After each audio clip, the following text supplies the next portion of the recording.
أعوذ بالله من الشيطان الرجيم بسم الله الرحمن الرحيم لقد من الله على المؤمنين إذ بعث فيهم رسولا من أنفسهم يتلو عليهم آياته ويزكيهم ويعلمهم الكتاب والحكمة. جس کائنات میں زندگی گزار رہے ہیں اس کا ہر ذرہ اللہ نے بنایا ہے. اس کائنات کے اندر بڑی بڑی قیمتی چیزیں ہیں جیسے سونے چاندی ہیرے جواہرات پیٹرول ڈیزل گیس قسم قسم کی قیمتی چیزیں اللہ پاک نے اس دنیا میں پیدا فرمائی. فرشتوں کو بنایا جناتوں کو بنایا جانوروں کو بنایا انسانوں کو بنایا. آدم علیہ نبینا علیہ الصلوۃ والتسلیم سے لے کر عیسیٰ علیہ نبینا علیہ الصلوۃ والتسلیم تک نبی بھیجے.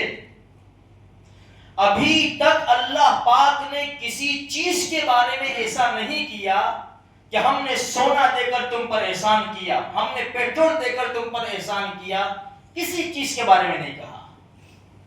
لیکن جب ربیع الاول کا مہینہ آیا, مشہور قول کے مطابق 12 ربیع الاول آج کا دن, امام الانبیاء محبوب کبریا رسالت مآب مکی مدنی صلی اللہ علیہ وسلم جب دنیا میں تشریف لائے تو اللہ کا قرآن بولا لقد من اللہ علی المؤمنین, ہم نے تمہارے اوپر احسان کر دیا. کیا دے کر؟ ہم نے اپنا محبوب تمہیں دے دیا. پتہ کیا چلا؟ کائنات میں جتنی ساری چیزیں ہیں سب سے زیادہ قیمتی اگر کوئی ہے تو وہ محمد الرسول اللہ صلی اللہ علیہ وسلم کی ذات اقدس ہے. کم نصیبی ہے ہماری, ہم نے اپنے نبی کو پیچھے رکھا. آپ اٹھا کر دیکھیں,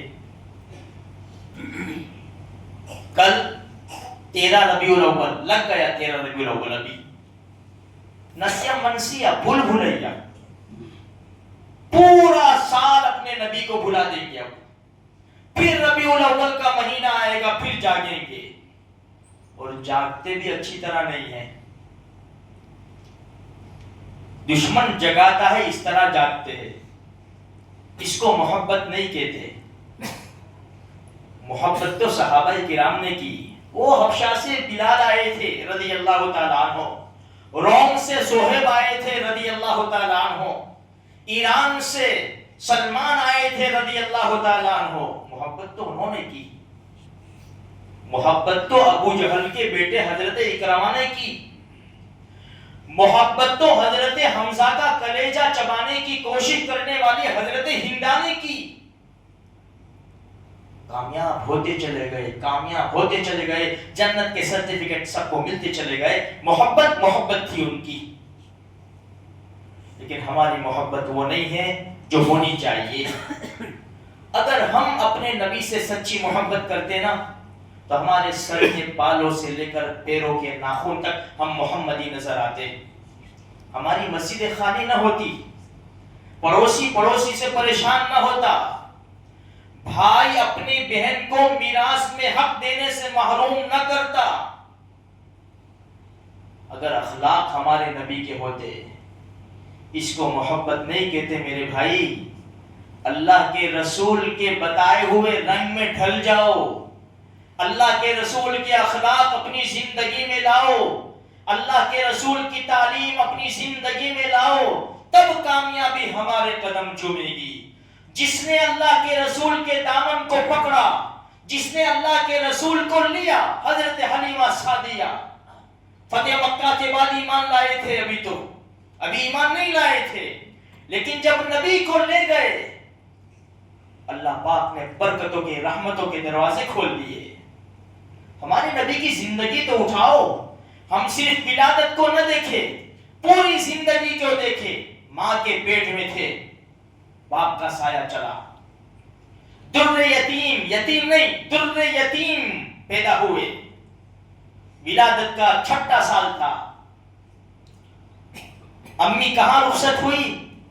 جنگل کے اندر مقام ابوا، جنگل کے اندر جہاں 3 ہستیوں کے سوا کوئی نہیں تھا، دونوں جہان کے سردار تھے، 5 سال کے، ماں تھی اور ام ایمن۔ کس نے قبر بنائی؟ کیا ہوا؟ کیا منظر ہوگا؟ سوچو تو صحیح، مکہ اور مدینہ کے درمیان جنگل کی وادی میں دونوں جہان کے سردار یتیم ہوتے ہیں۔ باپ تو پہلے چلے گئے تھے، ماں سے بھی گود خالی ہو جاتی ہے، ماں کا پیار چلا جاتا ہے۔ 5 سال کا بچہ، کیا حالات آئے؟ دادا کی پرورش میں آئے، 7-8 سال کے ہوئے کہ دادا عبد المطلب نے بھی دنیا کو خیر بات کہا۔ کیا ناز و نخرے اٹھاتے تھے عبد المطلب اپنے پوتے کے۔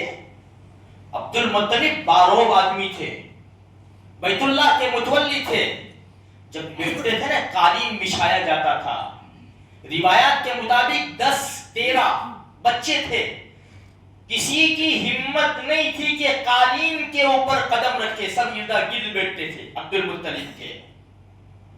ایک چھوٹا سا معصوم بچہ جو دونوں جہان کا سردار، کھیلتے کھیلتے آتے تھے، دوڑتے ہوئے قالین کے اوپر قدم رکھ کر دادا کی گود میں بیٹھ جاتے تھے۔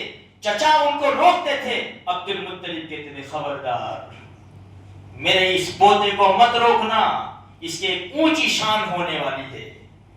لیکن 7-8 سال کی عمر تھی کہ دادا بھی دنیا سے رخصت ہوئے، اپنے بیٹے خواجہ ابو طالب کو سپرد کیا۔ کیا خدمت کی میرے بھائیوں ابو طالب نے، خواجہ ابو طالب نے کیسی خدمت کی اور کیسا ان کو سہارا دیا۔ ایک مرتبہ ابن عرفتہ فرماتے ہیں، میں مکہ آیا، مکہ میں قحط سالی تھی، جانور بھی پیاس سے مر رہے تھے، انسان کے اندر بھوک مارا تھا۔ لوگ ابو طالب کے پاس آئے، ابو طالب کچھ کرو، لوگ مر رہے ہیں بھوک سے۔ فرمایا چلو بیت اللہ چلتے ہیں۔ لوگوں نے دیکھا ابو طالب ایک معصوم بچے کو لے کر آئے، اس معصوم بچے نے ابو طالب کی انگلی پکڑی ہوئی تھی۔ ابو طالب نے وہ بچے کو لیا اور بیت اللہ کی دیوار پر پیٹھ کر کے بٹھا دیا۔ آج تک آپ نے اپنی تاریخ میں دیکھا، آپ نے اپنی زندگی میں دیکھا، بیت اللہ کو تم نے سوشل میڈیا کے اوپر دیکھا ہوگا، لائیو دیکھا ہوگا، آج تک تم نے دیکھا کہ بیت اللہ کو پیٹھ لگا کر کوئی بیٹھا ہے؟ میں نے تو اپنی زندگی میں نہیں دیکھا، شاید آپ نہیں دیکھا ہوگا، یقیناً نہیں دیکھا ہوگا۔ یہاں تک کہ کوئی بیٹھا ہوا انسان پیر پھیلاتا ہے بیت اللہ کی طرف، بھائی ادھر قبلہ ہے، ادھر پیر نہ پھیلاؤ۔ کوئی تھوکتا ہے، ارے بھائی قبلہ ہے، تھوکو مت۔ ابو طالب نے اس معصوم کی پیٹھ کو بیت اللہ پر لگا دیا۔ بس کیا تھا، دھواں دار بارش شروع ہوئی۔ لوگ کہتے ہیں یہ کیا ہے، کہ یہ بچہ ہے کہ ایک چاند کا ٹکڑا چلا ہوا آیا ہے۔ خیر میرے بھائیوں، یہ برکتیں دیکھیں ہمارے نبی کی۔ 12 سال کی عمر تھی، 12 سال کی۔ چچا نے شام کا سفر کا ارادہ کیا، بزنس کے لیے، تجارت کے لیے، اپنے بھتیجے کو بھی ساتھ میں لے لیا۔ راستے میں ایک گرجا گھر کے پاس پڑاؤ ڈالا۔ بحیرہ راہب جس کا نام سرجیل تھا، جرجیس تھا جس کا نام، جرجیس، اس نے دیکھا دور سے، وہ کبھی اپنے گرجا گھر سے باہر نہیں نکلتا تھا، وہ سیدھا نیچے چلا آیا، قافلے کو دیکھا تو، اور پورے قافلے کی دعوت کر دی۔ لوگ حیران کہ اس آدمی نے قافلے کی دعوت کی۔ جو کھانا لگایا گیا اس نے نظر دوڑائی، لوگوں سے پوچھا وہ بچہ جو 10-12 سال کا کہاں ہے؟ کہا وہ اونٹ چرانے گیا ہے، اس کو بلاؤ، اس کو بلاؤ، اسی کی وجہ سے تو میں نے تمہاری دعوت کی ہے۔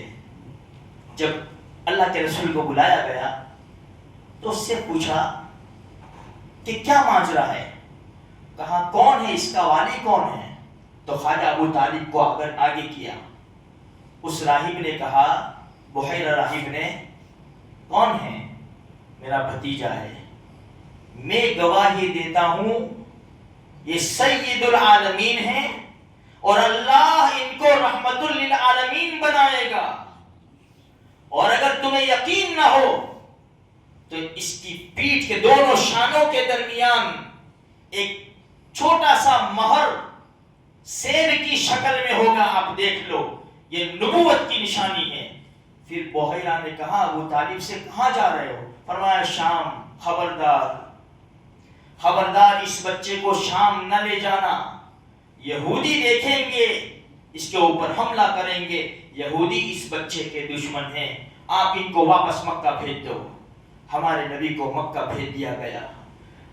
میرے بھائیوں، چچا ابو طالب نے مرتے دم تک ہمارے نبی کا وہ ساتھ دیا، ایمان نہیں تھا نا، پھر بھی ساتھ دیا۔ جب انتقال ہوا ابو طالب کا، لوگوں کی بوچھار شروع ہوئی تکلیف دینے کی۔ 3 دن کے اندر 2 جھٹکے آئے، امی خدیجہ الکبریٰ رضی اللہ تعالیٰ عنہ اور چچا ابو طالب، 3 دن کے اندر بڑے جھٹکے لگے 2۔ جب خواجہ ابو طالب کا انتقال ہوا، لوگوں نے تکلیف دینا شروع کی، تو ہمارے نبی کی زبان سے یہ جملہ نکلا، چچا جان آپ کے دنیا سے چلے جانے کی کمی بہت جلدی محسوس ہو گئی۔ صرف ولادت کو مت دیکھو میرے بھائی، ہمارے نبی کی زندگی بڑی دردناک ہے۔ حالات کے اعتبار سے مکہ والوں نے 13 سال ستایا ہے، مدینہ والوں نے 10 سال ستایا ہے۔ اب ہمارے نبی اپنی قبر مبارک میں آرام فرما ہے، نہ مشرکین مکہ ستانے آ رہے، نہ یہودی ستانے آ رہے، نہ عیسائی ستانے آ رہے۔ اب کون ستا رہا ہے؟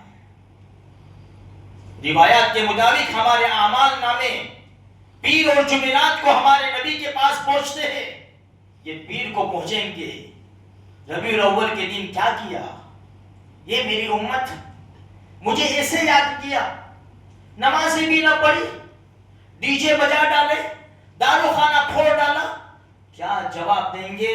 میرے نبی کے دل کے اوپر کیا گزرتی ہوگی؟ میرے بھائیوں، احساس تو کرو۔ آج ہمیں احساس نہیں ہے، ہمیں سونے کا تو احساس ہے، اس کی عزت ہے ہمارے دلوں کے اندر۔ لوگ باتیں کرتے ہیں کہ سونا 1,08,000 1,09,000 ہو گیا، اس کی تو قیمت ہے۔ ہمارے وہاں فنکشن ہوتے ہیں، شادی بیاہ ہوتی ہے، سونے کو آگے رکھا جاتا ہے، گولڈ کو چمکایا جاتا ہے، اور نبی کے طریقوں کو پیچھے رکھے جاتے ہیں۔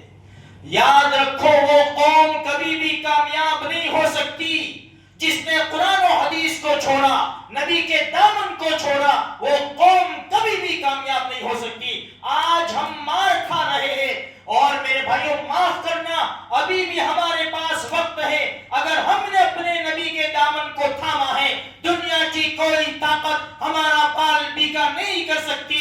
بدر کا میدان تھا، 313 تھے، تلواریں بھی نہیں تھی، سب ٹوٹا پھوٹا سامان تھا، جھنڈے گاڑ دیے، 70 کو مار ڈالا، 70 کو قید کر دیا۔